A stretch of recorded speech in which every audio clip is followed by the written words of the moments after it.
ভয় দেখালে নির্বাচন বাতিলের ষড়যন্ত্র করলে দাঁত ভাঙা জবাব, হুঁশিয়ারি তারেক রহমানের। সকলকে নিয়ে নিরাপদ দেশ গড়ার প্রত্যয়। চাঁদাবাজি মামলাবাজির বদলে ইনসাফ কায়েম করবে জামাত, বলেছেন ডাক্তার শফি। কেন্দ্র দখলের প্রস্তুতি নিচ্ছে একটি দল, অভিযোগ হাসনাতের। ভোটে ইঞ্জিনিয়ারিং এর কোনো শঙ্কা নেই, জানিয়েছেন নির্বাচন কমিশনার মাসুদ।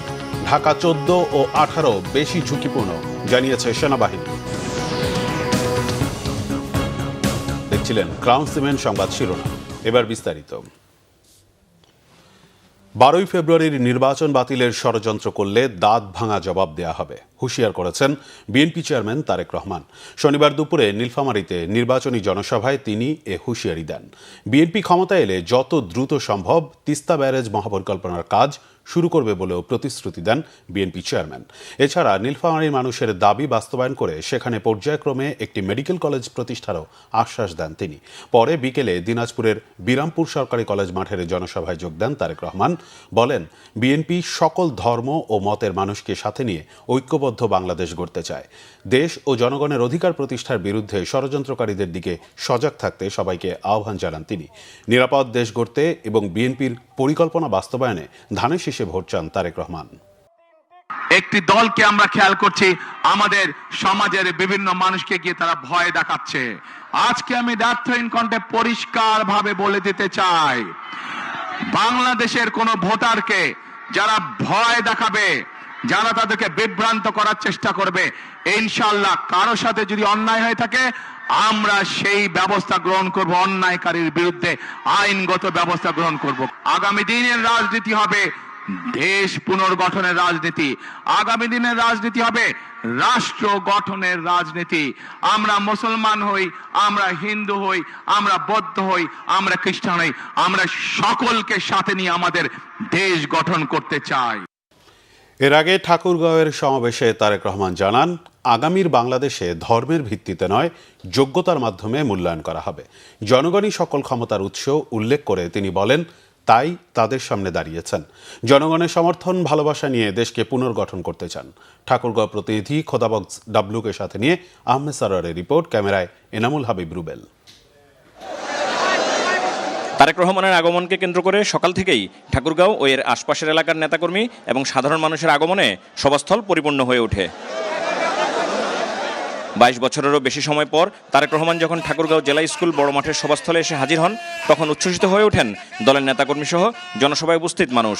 হাজার হাজার নেতাকর্মী তুমুল করতালি দিয়ে তাদের নেতাকে অভিবাদন জানায়। তারেক রহমান হাত নেড়ে তাদের অভিবাদনের জবাব দেন। তারেক রহমান তার বক্তব্যের শুরুতেই 24-এর গণ আন্দোলনের শহীদ এবং আহতদের অবদান স্মরণ করে বলেন, যে প্রত্যাশাকে সামনে রেখে তারা আত্মদান করেছেন, আহত হয়েছেন, পঙ্গুত্ব বরণ করেছেন, তা পূরণ করা সকলের দায়িত্ব। তাদের প্রতি শ্রদ্ধা জানিয়ে নতুন বাংলাদেশ গঠনে সবাইকে একযোগে কাজ করার আহ্বান জানান তিনি। যারা জীবন দিয়েছে, যারা বিভিন্ন অত্যাচারিত নির্যাতিত হয়েছে, তাদের সেই মূল্যায়নকে কখনো বৃথা দিতে দেওয়া যায় না। এবং এইবারকার নির্বাচন শুধু দেশের জনপ্রতিনিধি নির্বাচিত করার নির্বাচন নয়, এবারকার নির্বাচন হবে আমাদের দেশকে পুনর্গঠন করার নির্বাচন। তারেক রহমান ধানের শীষে ভোট চেয়ে আগামীর বাংলাদেশ গঠনে বিএনপির পরিকল্পনা তুলে ধরেন। বাংলাদেশের অর্ধেক জনসংখ্যা হচ্ছে নারী। এই নারীকে যদি আমরা আমাদের কর্মের সাথে সম্পৃক্ত করতে না পারি, তাহলে কোনোভাবেই দেশকে এগিয়ে নিয়ে যাওয়া সম্ভব না। বাংলাদেশের প্রত্যেকটি ঘরে ঘরে গৃহিণী যারা আছেন, যারা ঘরের কর্ত্রী, তাদের কাছে আমরা ফ্যামিলি কার্ড পৌঁছে দিতে চাই, প্রত্যেকটি ঘরে প্রত্যেকটি নারীর কাছে। তার সংসার যাতে উনি স্বাচ্ছন্দ্যে পরিচালনা করতে পারেন, তার জন্য আমরা একটি প্রতি মাসের সহযোগিতা তার কাছে পৌঁছে দিতে চাই। কৃষক ভাইদের জন্য আমরা কৃষি কার্ড নামে একটি কার্ড সকলের কাছে পৌঁছে দিয়ে দিতে চাই। ধানের শীষের প্রার্থীকে নির্বাচিত করলে সারা বাংলাদেশে 10,000 টাকা পর্যন্ত যে কৃষি ঋণ আছে, সেই কৃষকদের সেই 10,000 টাকা পর্যন্ত কৃষি ঋণ আমরা মওকুফ করতে চাই। বিভিন্ন মানুষ, বিভিন্ন সময় যে ক্ষুদ্র ঋণ গ্রহণ করেছে সমগ্র বাংলাদেশে, কৃষক, জেলে সহ বিভিন্ন শ্রেণী পেশার মানুষ, সেই ক্ষুদ্র ঋণও আমরা সরকারের পক্ষ থেকে, জনগণের হয়ে সরকারের পক্ষ থেকে আমরা পরিশোধ করতে চাই। বেকারদের কর্মসংস্থানের ব্যবস্থা করতে চাই। আমরা হেলথ কেয়ারার নিযুক্ত করব, যাদের দায়িত্ব হবে গ্রামে গ্রামে গিয়ে মা বোনদের এবং শিশুদেরকে ঘরে বসে চিকিৎসা সুবিধা প্রদান করা। তারেক রহমান বলেন, নির্বাচনী জনসভায় এক দল আরেক দলের বিপক্ষে কথা বলে, তাতে জনগণের লাভ হয় না। জনগণ জানতে চায় তাদের জন্য কি করা হবে, তাই পরিকল্পনা তুলে ধরেছে বিএনপি। এই নির্বাচনী জনসভায় সাধারণত আমরা কি দেখেছি? নির্বাচনী জনসভায় আমরা দেখি যে সাধারণত এক দল আরেক দলের বিপক্ষে কথা বলে থাকে। কিন্তু আজ যদি আমি অন্য কোনো দলের বিপক্ষে কথা বলে থাকি, তাহলে জনগণের কি তাতে কোনো লাভ হবে? জনগণের লাভ হবে না। জনগণের জানতে চায় যে জনগণ যে আমাদেরকে ভোট দিবে, আমরা জনগণের জন্য কি করব, এলাকার জন্য কি করব, এলাকার মানুষের জন্য আমরা কি করব। সেই জন্যই আজকে আপনাদের সামনে আমরা আমাদের দলের যে পরিকল্পনা, সেই পরিকল্পনাগুলো আমরা আপনাদের সামনে তুলে ধরেছি। তারেক রহমান জনসভায় সংসদীয় আসনের প্রার্থীদের পরিচয় করিয়ে দেন। সবশেষ 2003 সালের ডিসেম্বরে শীতবস্ত্র বিতরণ করতে ঠাকুরগাঁও এসেছিলেন তারেক রহমান। ঠাকুরগাঁ, নীলফামারী ও দিনাজপুরের সমাবেশের মধ্য দিয়ে তারেক রহমান শেষ করছেন বিএনপি চেয়ারম্যান হিসেবে ঢাকার বাইরে তার নির্বাচনী প্রচার। বিভিন্ন জেলা সফরের মধ্য দিয়ে জনসাধারণ এবং বিএনপি নেতাকর্মীর মাঝে যে জাগরণ তৈরি হয়েছে, তার ফলাফল পাওয়া যাবে 12 ফেব্রুয়ারির নির্বাচনে। আহমেদ সরওয়ার, বাংলা ভিশন, ঠাকুরগাঁও। বিএনপি চেয়ারম্যানের উপদেষ্টা ও দলটির নির্বাচন পরিচালনা কমিটির মুখপাত্র ডক্টর মাহদি আমিন অভিযোগ করেছেন, একটি দল ইলেকশন ইঞ্জিনিয়ারিং এর চেষ্টা করছে। এ ব্যাপারে সবাইকে সজাগ থাকার আহ্বান জানান তিনি। রাজধানীতে বিএনপির কেন্দ্রীয় নির্বাচন পরিচালনা কমিটির কার্যালয়ে এক ব্রিফিংয়ে এসব বলেন মাহদি আমিন। কাল 8 ফেব্রুয়ারি রবিবার তিনি ঢাকা মহানগর উত্তরের 6টি নির্বাচনী আসনের জনসভায় যোগদান করবেন। 9 ফেব্রুয়ারি সোমবার জনাব তারেক রহমান তার নিজের নির্বাচনী এলাকা এবং ঢাকা মহানগর দক্ষিণের 60টি সহ মোট 8টি নির্বাচনী জনসভায় যোগদান করবেন। আমরা পরিতাপের সঙ্গে লক্ষ্য করছি যে সেই রাজনৈতিক দলটি পরিকল্পিতভাবে ইলেকশন ইঞ্জিনিয়ারিংয়ের প্রস্তুতি নিচ্ছে বিভিন্ন জায়গায়। লক্ষ্মীপুরে সেই দলের নেতাদের দ্বারা ভোটের সিল তৈরির ঘটনা তারই প্রমাণ। পাশাপাশি আমরা বিভিন্ন জায়গা থেকে খবর পাচ্ছি যে ধর্মীয় অনুভূতিকে অপব্যবহার করে এবং জাল ভোট দেওয়ার উদ্দেশ্যে বিপুল সংখ্যক বোরখা এবং নিকাব প্রস্তুত করা হচ্ছে। এই পরিপ্রেক্ষিতে নির্বাচন কমিশনের প্রতি জোরালো আহ্বান জানানো যাচ্ছে যে প্রতিটি ভোট কেন্দ্রের নারী কক্ষে অবশ্যই পর্যাপ্ত সংখ্যক নারী পোলিং অফিসার নিয়োগ নিশ্চিত করতে হবে। উপরমহল কারো কারো প্রতি দুর্বল বলে মন্তব্য করেছেন ঢাকা 8 আসনের বিএনপির প্রার্থী মির্জা আব্বাস। আর ঢাকা 2-এ বিএনপি প্রার্থী আমানুল্লাহ আমান বলেছেন, একটি চক্র নির্বাচন বানচালের চেষ্টা করছে। শনিবার নির্বাচনী প্রচারণায় তারা এসব কথা বলেন। আরিফিন শাওনের রিপোর্ট। নির্বাচনের বাকি আর মাত্র 5 দিন, জমে উঠেছে ভোটের মাঠ, একসাথে ছড়াচ্ছে উত্তাপ। প্রার্থীরা নিজেদের প্রতিশ্রুতি নিয়ে জনগণের কাছে প্রচারণা করছেন। রাজধানীর ঢাকা 8 আসনে নির্বাচনী প্রচারণা চালিয়েছেন বিএনপি প্রার্থী মির্জা আব্বাস। উপরমহলের কথায় কয়েকজনকে পাশ করিয়ে দেওয়ার ষড়যন্ত্র চলছে বলে অভিযোগ করেন তিনি। সামনের সময়গুলো আমরা যে সময় পার করে আসছি, তার চেয়ে ভয়াবহ সময় সামনে আসবে বলে আমার ধারণা। এই সরকারকে কিংবা আগামী সরকারকে কিংবা নির্বাচিত সরকারকে আমাদের কিছু প্রতিবেশী দেশ, বিশ্বের কিছু মোড়ল, তারা আমাদেরকে শান্তিতে থাকতে দেবে না। এদিকে ঢাকা 17 আসনে তারেক রহমানের ধানের শীষের পক্ষে নির্বাচনী প্রচারণা চালিয়েছেন ঢাকা 2 আসনে বিএনপি প্রার্থী আমানুল্লাহ আমান। এ সময় তিনি বলেন, ভোট দেওয়ার মাধ্যমে জনগণ ষড়যন্ত্র রুখে দেবে। কোন ষড়যন্ত্র, চক্রান্ত, বাধা বিঘ্ন এই নির্বাচনকে বানচাল করতে পারবে না। নির্বাচন ইনশাল্লাহ আগামী 12 ফেব্রুয়ারিতে সুষ্ঠুভাবে, নিরপেক্ষভাবে হবে বলে আমাদের প্রত্যাশা, আমাদের বিশ্বাস। সন্ত্রাস মুক্ত এলাকা থাকবে, মাদক মুক্ত এলাকা থাকবে, ভূমি দখল মুক্ত এলাকা থাকবে, শান্তির নীড় হিসাবে এখানে জনগণ বসবাস করবে। এদিকে নিজ আসনে প্রচারণা চালান ঢাকা 11-এর বিএনপি প্রার্থী এম এ কাইয়ুম। ফকিরখালী বিএনপির ঘাঁটি, কোনো ধরনের ষড়যন্ত্র সাধারণ জনগণ মেনে নেবে না বলে আশা ব্যক্ত করেন তিনি। শত ষড়যন্ত্র মোকাবেলা করে রাজাকারদের পক্ষে যারা নিয়েছে তাদেরকে রুখে দিতে হবে। এই রাজাকাররা স্বাধীনতার বিরোধিতা করেছে। নির্বাচন ঘনিয়ে আসায় নিজ নিজ আসনে প্রচারণা চালাচ্ছেন বিএনপি প্রার্থীরা। আরিফিন শাওন, বাংলা ভিশন, ঢাকা। বাংলাদেশ জামাত ইসলামের আমির ডক্টর শফিকুর রহমান বলেছেন, সরকারি কর্মকর্তা কর্মচারীদের বর্তমান বেতন ভাতা ইনসাফ ভিত্তিক নয়, পর্যাপ্তও নয়। দেশে ইনসাফ প্রতিষ্ঠার অঙ্গীকার করে বলেন, দুর্নীতিতে সমাজ ছেয়ে গেছে। এখনও দেশে চাঁদাবাজ মামলাবাজদের ভয়ে সাধারণ মানুষ আতঙ্কিত। প্রতিনিধিদের পাঠানো তথ্য ছবিতে বিস্তারিত। নির্বাচনী প্রচারণায় শনিবার সিলেট, হবিগঞ্জ ও মৌলভীবাজার সফর করেন জামায়াতে ইসলামের আমির ডাক্তার শফিকুর রহমান। বিকালে সিলেট আলিয়া মাদ্রাসা মাঠে জনসভায় তিনি বলেন, ক্ষমতায় গেলে দেশের বঞ্চিত জেলাগুলোতে প্রথমে উন্নয়ন নিশ্চিত করা হবে, যা শ্রমিকদের সন্তানদের শিক্ষা ও ভবিষ্যতের দায়িত্ব নেবে রাষ্ট্র। আগামীতে শুধুই কেবল রাজার ছেলে রাজা হবে, রানীর ছেলে রানী হবে, রানীর ছেলে রাজা হবে, সেই ধরনের রাজনীতি আমরা পাল্টে দিতে চাই। ডাক্তার শফিক বলেন, তিনি প্রধানমন্ত্রী হলে 54,000 বর্গমাইল বাংলাদেশে ইনসাফ প্রতিষ্ঠা করা হবে। দুর্নীতি ও চাঁদাবাজি বন্ধ হলে 5 বছরের মধ্যেই দেশের চেহারা বদলে যাবে। কোন অফিস আদালত কার্যালয় এখন থেকে আমরা যদি সুযোগ পাই, আল্লাহ তাআলা যদি আমাদেরকে সুযোগ দেন, কারো ঘুষ নেওয়ার প্রয়োজন হবে না এবং ঘুষ খাওয়ার সাহস হবে না। এর আগে ডাক্তার শফিক বক্তব্য রাখেন মৌলভীবাজারের কুলাউড়া উপজেলার নিজ জন্মস্থান জামায়াত আয়োজিত নির্বাচনী জনসভায়। একটি তাদের জন্য সুস্বাস্থ্য, আরেকটি তাদের জন্য সুশিক্ষা। সকালে হবিগঞ্জ সরকারি উচ্চ বিদ্যালয় মাঠে জনসভায় তিনি বলেন, জামায়াত সরকার গঠন করতে পারলে নির্বাচিত জনপ্রতিনিধি ও তাদের পরিবারের সব সদস্যদের আয় ব্যয়ের হিসাব নেবেন। এখনো প্রিয় দেশে চাঁদাবাজদের ভয়ে মানুষ অস্থির, মামলাবাজদের ভয়ে সাধারণ নিরীহ মানুষ অস্থির। দুর্নীতি আমাদের সমাজকে আগাগোড়া একবারে ছেয়ে ফেলেছে। যেই দেশের মানুষের হাতের ছোঁয়ায় দুনিয়ার বিভিন্ন দেশের কপাল কিসমত বদলে যায়, এই দেশের মানুষের কপাল বদলায় না কেন? এই না বদলানোর মূল কারণ হলো অসৎ নেতৃত্ব।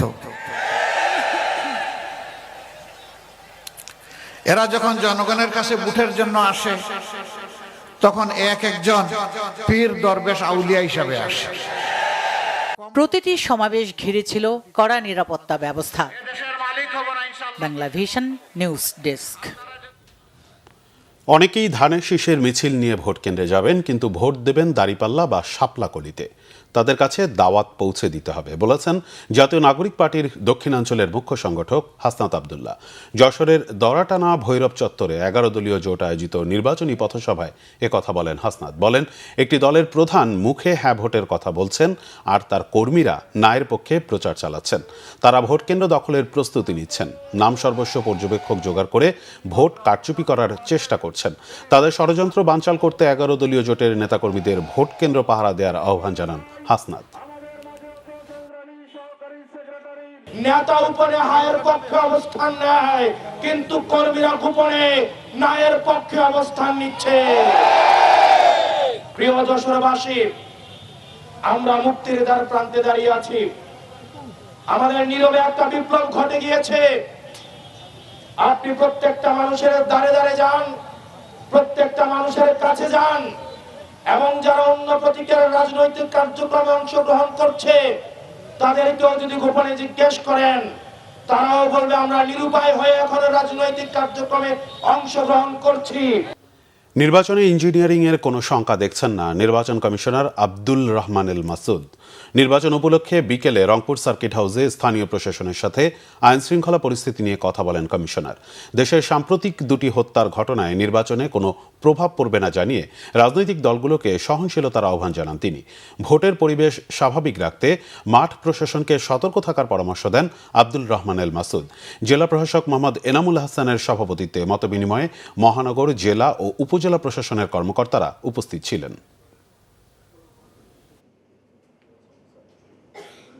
আমরা এরকম ইঞ্জিনিয়ারিং কোনো কিছু লক্ষ্য করতেছি না।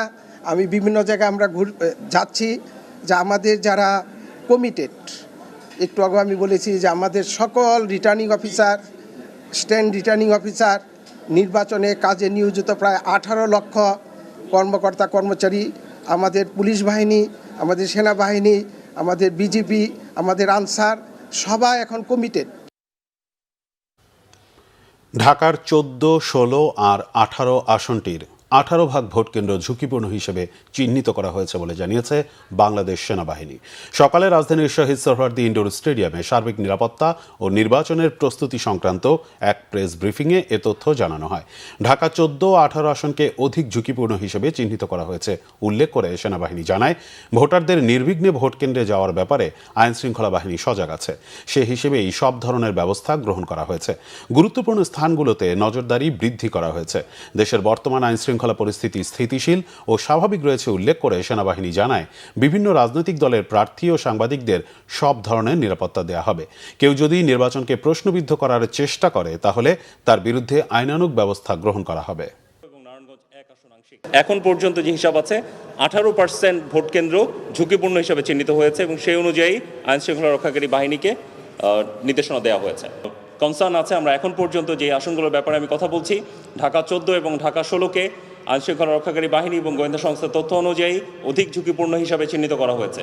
সো যেখানে অধিক ঝুঁকিপূর্ণ হিসাবে চিহ্নিত করা হয়েছে সেই হিসাবে আমাদের কার্যকরী ব্যবস্থা অলরেডি গ্রহণ করা হয়েছে এবং সেটার প্রতিফলন আপনারা গ্রাউন্ডে অবশ্যই দেখতে পাবেন।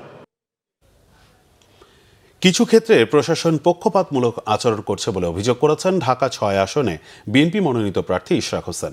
নির্বাচন কমিশনের বৈঠক শেষে তিনি এ মন্তব্য করেন। আগারগাঁয়ে ইসির সিনিয়র সচিব আক্তার আহমেদের সাথে বৈঠক শেষে ইশরাক হোসেন বলেন, সংঘাত নয়, শান্তিপূর্ণ নির্বাচন চায় বিএনপি। গত 4 তারিখে সূত্রাপুরের কসমোপলিটন স্কুলে অভিযান চালিয়ে পুলিশ কয়েকশো লাঠি উদ্ধার করে। প্রশ্ন রাখেন, একটা কেন্দ্রে যদি এই অবস্থা হয় তাহলে নির্বাচনের সময় কি হবে? এজন্য কেন্দ্র পরিবর্তনের দাবি জানান তিনি। সূত্রাপুর থানার ওসি নিরপেক্ষ নন বলেও অভিযোগ তার। শরীফ ওসমান হাদি হত্যার বিচারের দাবিতে আন্দোলনকারীদের উপর প্রশাসন অতিরিক্ত বল প্রয়োগ করেছে বলেও মন্তব্য করেন ইশরাক হোসেন। গত 4 তারিখ রাতের বেলা কসমোপলিটন স্কুল নামে একটি প্রতিষ্ঠান, শিক্ষা প্রতিষ্ঠান, যেটা কাঠের পুলে, এবং সেটি একটি কেন্দ্র। পুলিশ সেখানে অভিযান চালিয়ে তারা 152 পিস মোটা লাঠি, যেটাকে স্টাম্প বলতে পারি আমরা, সেটি উদ্ধার করে। সেই ভবনটির মালিকানায় রয়েছে আমাদের প্রতিদ্বন্দ্বী রাজনৈতিক দল জামায়াতে ইসলামী। একটা কেন্দ্রে যদি এই অবস্থা হয় তাহলে তো সেই কেন্দ্র কিভাবে নির্বাচন আমরা করব সেটি একটি বড় প্রশ্ন রয়েছে। তো কেন্দ্র পরিবর্তন সম্পর্কে আমরা আবেদন জানিয়েছি, তবে সেটি কমিশনের যে আইন অনুযায়ী এবং সময় সবকিছু বিবেচনায় নিয়ে ওনারা কার্যকরী পদক্ষেপ নেবেন বলে আমাদেরকে আশ্বাস জানিয়েছেন। আরেকটি হলো সূত্রাপুর থানার যিনি ওসি সাহেব আছেন, তো ওনার ব্যাপারে আমাদের এটি একটা সম্মিলিত অভিযোগ এলাকাবাসী সহ আমাদের, কারণ ওনাকে জানানোর পরেও তিনি প্রবেশ করেননি এবং তিনি একটা উইন্ডো স্পেস করে দিয়েছেন।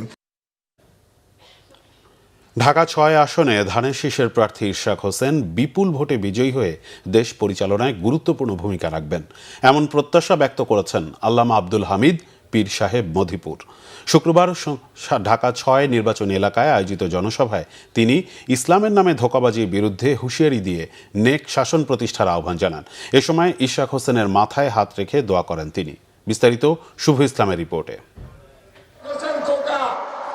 ঢাকা 6 আসনের ধানের শীষের প্রার্থী ইশরাক হোসেন বিপুল ভোটে বিজয়ী হয়ে দেশ পরিচালনায় বিশেষ অবদান রাখবেন বলে প্রত্যাশা করেন আল্লামা আব্দুল হামিদ পীর সাহেব মধুপুর। শুক্রবার ইশরাক হোসেনের সভাপতিত্বে ঢাকা 6 আসনে নির্বাচনী জনসভায় দেওয়া বক্তব্যে তিনি এই আশা ব্যক্ত করেন।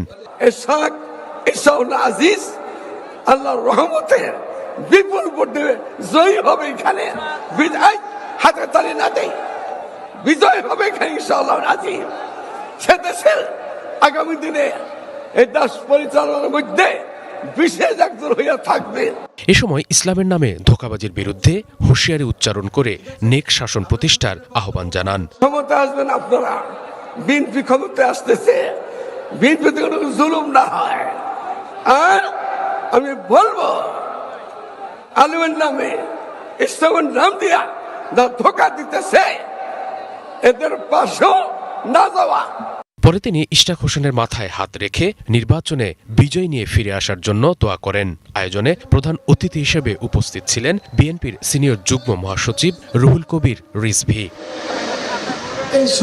এদিকে প্রতিদিনই ঢাকা 6 নির্বাচনী এলাকা চষে বেড়াচ্ছেন ইশরাক হোসেন। ভোটারদের বিভিন্ন সমস্যার কথা শুনছেন এবং তার সমাধানের প্রতিশ্রুতিও দিচ্ছেন।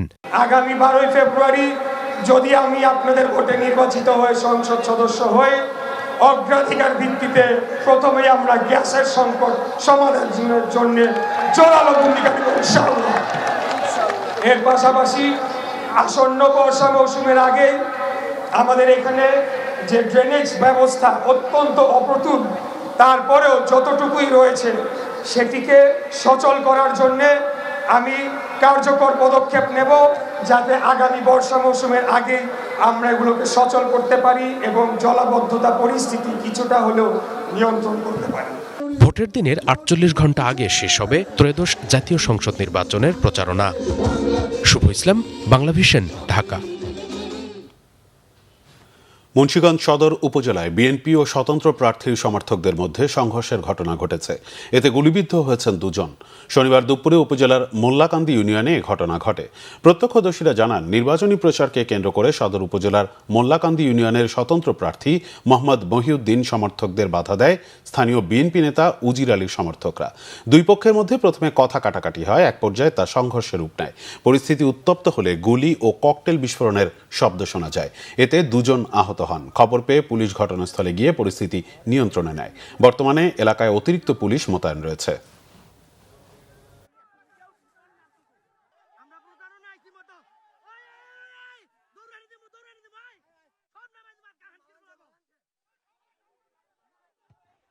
শিশুদের মাঝে বই বিতরণ করেছেন ডাক্তার জুবাইদা রহমান। রাজধানীর করাইল এলাকায় টিএনটি স্কুলে জিয়াউর রহমান ফাউন্ডেশনের আয়োজনে এক অনুষ্ঠানে শিশুদের মাঝে বই বিতরণ করেন তিনি। এ সময় শিশুদের কাছে গিয়ে কথা বলেন জুবাইদা রহমান। এর আগে মেডিকেল ক্যাম্প পরিদর্শন করেন এবং জনসাধারণের সাথে কথা বলেন। এদিন সকালে ভাসানটেক এলাকায় নির্বাচনী প্রচারণায় অংশ নেন ডাক্তার জুবাইদা রহমান।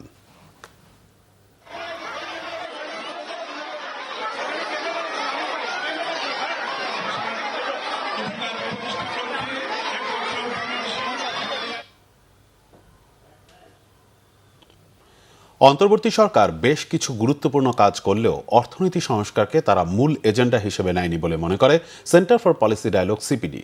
গবেষণা প্রতিষ্ঠানটি বলছে, সরকার ডলার না কিনলে ডলারের দাম আরও কম যেত।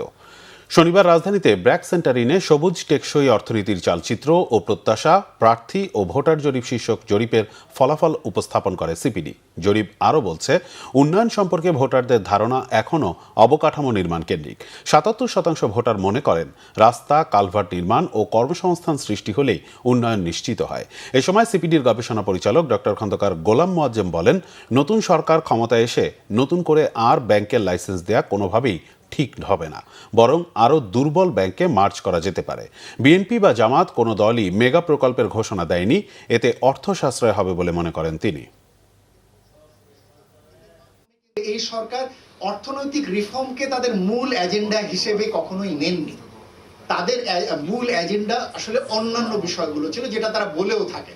ফলে যেটি হয়েছে যে বিভিন্ন অর্থনৈতিক যে রিফর্মগুলো আমরা দেখি, এগুলো আসলে ব্যক্তি হিসেবে যারা বিভিন্ন প্রতিষ্ঠানের দায়িত্বে ছিলেন তাদের চেষ্টা এবং তাদের দক্ষতা অভিজ্ঞতা দিয়ে তারা কিছুটা রিফর্ম করার চেষ্টা করেছেন। ফলে যেটি হয়েছে, আমরা কিন্তু ঘুরে দাঁড়িয়েছি। রবিবার থেকে আবারও চট্টগ্রাম বন্দরে অনির্দিষ্টকালের ধর্মঘট ডেকেছে আন্দোলনকারীরা। এবার বন্দরের বহির্নোঙরেও কাজ বন্ধের ঘোষণা দিয়েছেন তারা। আরব আমিরাত ভিত্তিক কোম্পানি ডিপি ওয়ার্ল্ডের কাছে নিউবরিং কন্টেইনার টার্মিনাল ইজারা দেওয়ার সিদ্ধান্তের প্রতিবাদ সহ 4 দফা দাবিতে শনিবার চট্টগ্রাম প্রেস ক্লাবে সংবাদ সম্মেলন করে বন্দর রক্ষা সংগ্রাম পরিষদ। সেখান থেকে এ ঘোষণা দেন নেতারা।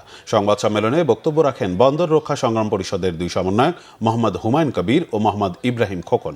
এতে বলা হয়, এনসিটি বিদেশি প্রতিষ্ঠানকে লিজ না দেওয়ার ঘোষণা দেয়া, সাম্প্রতিক আন্দোলনে বদলি শ্রমিক নেতাদের আগের স্থানে পুনর্বহাল ও শাস্তিমূলক ব্যবস্থা বাতিল করা এবং চট্টগ্রাম বন্দর চেয়ারম্যান এস.এম. মনিরুজ্জামানের অপসারণ না করা পর্যন্ত চলবে এ আন্দোলন।